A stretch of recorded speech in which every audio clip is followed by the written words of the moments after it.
Salve amantes de la historia. Sed bienvenidos a esta nueva sección del canal de la comunidad ROM2 Hispania, donde os explicaré aquellos detalles de nuestro pasado que pasan de puntillas por los libros de texto. También intentaré desbancar los mitos, errores y a veces mentiras que la cultura popular nos ha implantado sin ni siquiera pedir permiso, y siempre desde la rigurosidad histórica y la documentación bibliográfica más estricta posible. Por mi trayectoria académica, estudio arqueología e historia al mismo tiempo, tengo a mi disposición los mejores autores sobre cada disciplina y periodo histórico, y por este motivo, y siempre teniendo en cuenta mi todavía bastante limitado conocimiento histórico, os recomendaré en la descripción del vídeo los libros o artículos que he consultado para que podáis ojear o incluso comprar si os gustan, o aunque sea para ver de dónde he sacado la fuente o nada, para lo que más os interese. Pero bueno, no andemos con rodeos y anem per feina, que decimos aquí. Hoy hablaremos sobre el periodo monárquico de Roma, el momento más olvidado y mitificado a la vez, pero al mismo tiempo más importante para la ciudad eterna y al mismo tiempo para nuestra civilización. Os dejaré una lista de reyes romanos en la descripción, a modo de chuletilla, para que podáis echarle un ojo, aunque sea mientras escucháis el vídeo, y no os perdáis, no os quedéis sin contexto. Lo primero que tenemos que tener en cuenta es que en la zona de las 7 colinas existen evidentes pruebas de poblamiento tan antiguas como del 1000 a.C. Y por tanto, eso de que Roma fue fundada en 753 a.C., pues no sería muy correcto históricamente si somos puristas en el tema. Además, muy pocas ciudades han sido fundadas de golpe y por una sola persona, sino que suelen formar parte de lentos procesos donde grupos de gente se asientan en zonas productivas y ricas en recursos, porque es lo que dicta la lógica, no tiene más. Además, como dice Mary Beard en su libro SPQR, que os dejaré en la descripción y que os recomiendo enormemente su lectura, el nombre de Rómulo es un artificio, ya que es muy probable que fuera la ciudad la que diera nombre al supuesto fundador y no al revés, siendo así un arquetipo, una especie de, entre comillas, un señor Roma, una personificación de una ciudad. Además, los eruditos romanos como Tito Livio o Cicerón, que escribieron sobre el tema, pues no tenían una documentación ni pruebas tan antiguas, de modo que fueron construyendo el mito fundacional durante siglos, y no es algo de lo que podamos culparles, sino que no es culpa ni de Livio ni de Cicerón, sino que se fue construyendo durante generaciones, no fue solo un asunto de personas con cultura. Pero a ver, tampoco ahora nos vengamos abajo, no todo lo que nos han contado tiene por qué ser propio de la mitología.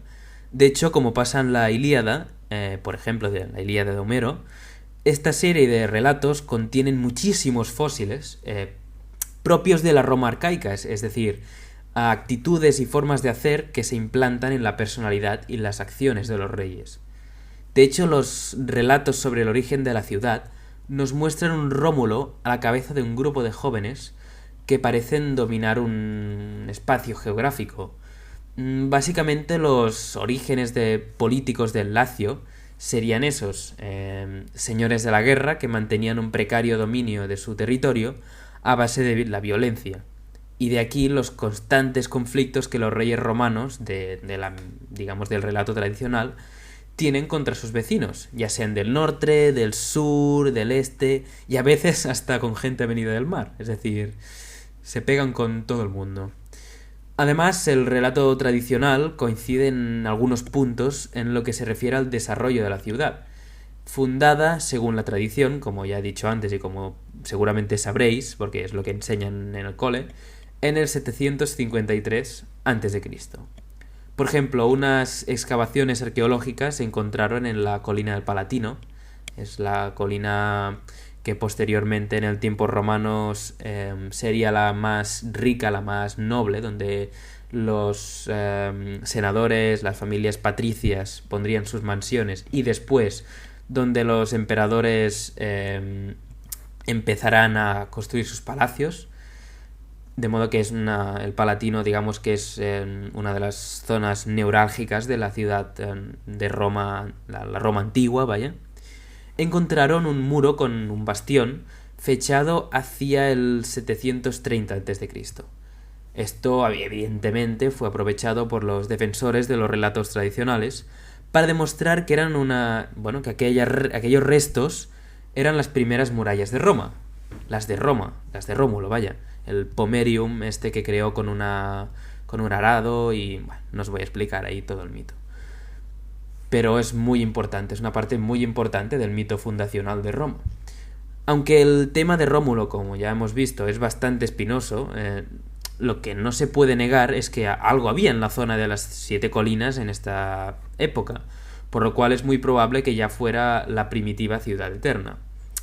Es decir, no podemos negar la arqueología, lo que hay es lo que hay, pero no podemos decir realmente quién era los que construyeron. Por tanto, tenemos que dejarlo de momento un poco entre comillas, pero tampoco se puede negar del todo. Ahora bien, volviendo un poco al tema político y avanzando un poco en el tiempo, no se puede negar que en el siglo VI a.C., estamos hablando por entonces del año 700 en adelante, había alguna estructura estatal basada en la autoridad personal, es decir, una monarquía, como pasaba en el resto de la península itálica y en parte del mundo griego. Y en este caso predominan la dinastía de los Tarquinios. El problema surge cuando intentas casar la arqueología y el relato historiográfico, ya que, hablando en plata, clarísimamente, hay demasiados pocos reyes para tanto tiempo gobernado, como veréis en la descripción, que bueno, os he puesto la duración de cada reinado según la partición que se ha hecho tradicionalmente. La solución que buena parte de los académicos han dado a este contratiempo, llamémoslo así, ha sido el hecho de que seguramente hubo más reyes en Roma, muchos más, pero que la tendencia a abreviar hizo que en algunos casos se tomara el primero y al último de la dinastía y del siglo. De modo que tendríamos el que empieza a gobernar y el que termina. Y teniendo estos dos, y juntándose con el que empieza y con el que termina del siglo siguiente, tendríamos un relato bastante coherente, porque nos saltaríamos solo la parte del medio, y las transiciones de una dinastía a la otra las mantendríamos. Por tanto, ha sido una solución de consenso que se ha tomado tradicionalmente y que hasta el momento ha funcionado bastante bien. Así tenemos, por ejemplo, evidencias de reyes como Nebe Tarquinios, Arrunte, que sería un supuesto hermano de Tarquinio el Soberbio, Aulo Vivena y Porsena, por ejemplo. Son nombres que absolutamente no nos van a sonar de nada, y es normal, porque son producto de algunos hallazgos arqueológicos. Por ejemplo, hay algunos nombres que solo salen citados en tumbas etruscas o arcaicas romanas, y que por tanto pues no sabemos del cierto si realmente esta persona gobernó o no. Pero lo que está claro es que realmente en un momento de caos político, como seguro que era la Roma arcaica, que los reyes durasen en el gobierno, en el poder, vaya, de entre 30 y 40 años, es muy poco probable. Seguramente sería más parecido a la situación de la Roma arcaica con la anarquía militar del siglo III después de Cristo, donde los emperadores duraban desde meses hasta días, que a los relativamente pacíficos reinados de los emperadores del siglo II después de Cristo. Estamos hablando desde Trajano hasta podríamos hablar hasta Marco Aurelio, porque Cómodo ya, que era su hijo el que le sucedió, ya es el que inició un poco las guerras civiles que vinieron después. Y ya que estamos un poco terminando, que lo haga también la monarquía romana. El periodo final la monarquía romana, puesto por la tradición el 509 a.C., con el derrocamiento de Tarquinio el Soberbio, con todo ese asunto de la violación de Lucrecia, de los Brutos, la gens Brutus, la gens Junia Brutus, este momento es otro lugar que no encaja demasiado con la realidad arqueológica ni histórica. Me explico. Sería un poco estúpido dudar de que el siglo VI en Roma fue un momento agitado, marcado un poco bastante por la influencia greco-oriental. Recuerdo que los griegos ya se habían establecido en el sur de Italia y en Sicilia siglos atrás. Y es muy poco probable que se produjera una revolución del calibre que se nos cuenta, un cambio radical y aparentemente inesperado de un régimen monárquico a una especie de oligarquía aristocrática, que es lo que era el Senado, no nos engañemos, de democracia nada. Ahí mandaban los más ricos, más poderosos, y es verdad que con el tiempo los plebeyos adquirieron más poder, pero aparte de que fue por la vía violenta en muchos casos, tenemos que hablar por ejemplo, del motín del Aventino, por ejemplo, para hablar así de memoria, pero de eso ya hablaremos en otro momento. A lo que voy. Es así porque las ciudades del centro de la península itálica no habían tenido el mismo recorrido político que las griegas etruscas. Me explico. Las ciudades del centro de la península itálica eran bastante más jóvenes que las ciudades, algunos núcleos de población por ejemplo, en la Grecia continental o en las islas, que ya llevaban siglos y siglos desde la dominación micénica, por ejemplo, ya con una influencia de un cambio político de una monarquía, que es lo que teníamos en tiempos micénicos. Estamos hablando micénicos de muchos siglos atrás, de 14, 12 antes de Cristo, siglo XII. Y por eso tuvieron un desarrollo diferente. Claro, de modo que pensar en un sistema similar al de las polis griegas, claro, sería un poco anacrónico. Los cambios políticos necesitan un tiempo para madurar hasta que tienen influencia real en la sociedad. Y por tanto, una revolución y pasar de un día a otro de una monarquía a un gobierno aristocrático es bastante poco probable.